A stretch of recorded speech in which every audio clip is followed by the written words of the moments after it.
Hello everyone. सो आज हम लोग स्टार्ट कर रहे हैं classification of elements and periodicity in properties, class 11th chapter 3। So इसमें हमारा फर्स्ट प्रॉपर्टी है एटॉमिक रेडियस। ठीक है, so what is atomic radius? So consider this is your nucleus. यहाँ पे आपके शेल आ रहे हैं। This is your suppose K shell, L shell and this is your M shell. Okay, so हम लोग एक एटम लिए हैं जिसमें हमारे पास 3 सेल है। ठीक है, so from nucleus to the outermost cell, ये जो डिस्टेंस आएगा, the distance from nucleus to the outermost cell, इसी को ही हम लोग क्या बोलते हैं? दिस इज़ कॉल्ड रेडियस और this is called atomic radius. Okay, so atomic radius is the distance between your nucleus and the valence shell of an atom। इसको हम लोग क्या बोलते हैं? atomic radius। done with it? okay, so we are going to study the periodicity in properties, right. तो periodicity पढ़ेंगे मतलब हम लोग पहले किसको डिस्कस करेंगे? तो एटॉमिक रेडियस कैसे वेरिएशन होता है, variation of atomic radius across 2 factors हम देखेंगे इसमें। अक्रॉस पीरियड कैसा होता है, across period, and down the group. So अगर आप लोग पीरियोडिक टेबल देखे हैं, right, so let me draw sample periodic table. आपका पीरियोडिक टेबल कुछ इस तरह से दिखता है, राइट। यहाँ पे आपके 1 2 3 4 5 6 7 and 8 up to 13 14 15 16 17 and 18, group 18 तक है, राइट। एंड यहाँ पे 1 2 3 4 1 2 3 4 5 6 and 7, so we have 7 periods and 18 groups। so in these 7 period and 18 groups हम लोग देखेंगे कि अगर हम लोग लेफ़्ट टू राइट जा रहे हैं, एक पीरियड में मूव कर रहे हैं, सो वेरिएशन एटॉमिक रेडियस का कैसे होता है। एंड अगर हम लोग डाउन आ रहे हैं एक ग्रुप में, so what will be the change in atomic radius. Okay, so let's begin with across period. Consider करते हैं, फॉर एग्जांपल कंसिडर करते हैं सेकेंड पीरियड को। So second period starts with lithium, beryllium, boron, carbon, nitrogen, oxygen, fluorine. ठीक है, हम लोग यहाँ पे नोबल गैसेस को नहीं कंसिडर करते because they are unreactive in nature. So हम लोग ग्रुप 1 से ग्रुप 17 तक के एलिमेंट्स को कंसिडर करते हैं। Okay, so while we move across a period, अगर हम लोग अक्रॉस अ पीरियड जा रहे हैं, क्या क्या हम लोग को यहाँ पे ऑब्जर्वेशन मिल रहा है? देखो, ग्रुप में जब आप लोग एक पीरियड में मूव कर रहे हैं from left to right, first thing your number of shell remains constant, number of shell remain constant। तो हम लोग चेक कर लेते हैं। लिथियम का अगर हम लोग देखेंगे, सो what is the configuration? 1s1 1s2 and 2s1, 1s2 2s2 1s2 2s2 2p1 1s2 2s2 2p2 1s2 2s2 2p3, इसका हो जाएगा 1s2 2s2 2p4 एंड इसका हो जाएगा 1s2 2s2 2p5। ओके, सो यहाँ पे देखो आपका नंबर ऑफ सेल कितना आ रहा है? 1 एंड 2, करेक्ट। 2 का ये सब सेल है, तो we have number of cell, that is principal quantum number हम लोग का 1 एंड 2 आ रहा है। ठीक है, so we have maximum principal quantum number of 2, that is we have 2 cells, correct, done। तो number of cell remains constant. क्या इसमें चेंजेस आ रहा है? चेंज क्या आ रहा है?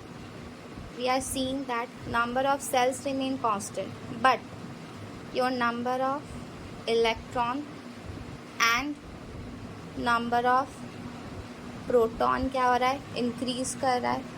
Okay, because your atomic number increases from as we move across a period.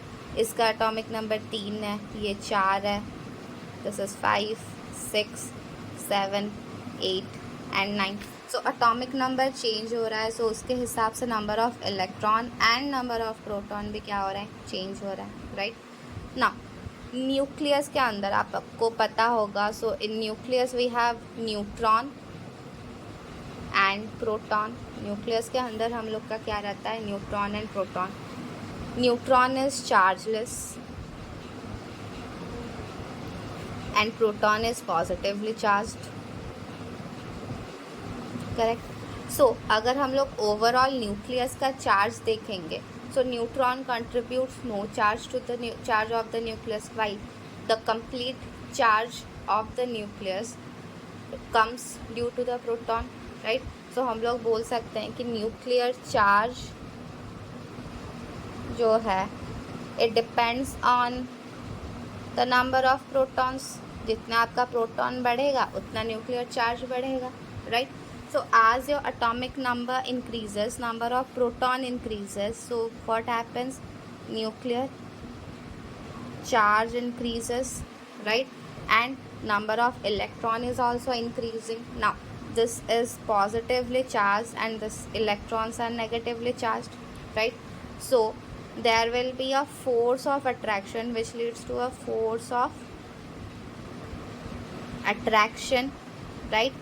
Positively charged nuclear will attract the negatively charged electron, so there will be a electrostatic force of attraction, or there will be a force of attraction between opposite charges. You know that opposite charges attract each other, तो यहाँ पे क्या होगा? एक force of attraction setup होगा, correct. So as the number of cells remain constant and जैसे ही number of electron बढ़ रहा है, तो जो फोर्स ऑफ अट्रैक्शन होगा between the nuclear and the electron, ये भी क्या होगा? ग्रेजुअली इंक्रीज करेगा, राइट. तो अगर फोर्स ऑफ अट्रैक्शन इंक्रीज कर रहा है, देखो ये एक न्यूक्लियस है, यहाँ पे 2 सेल्स थे, ठीक है.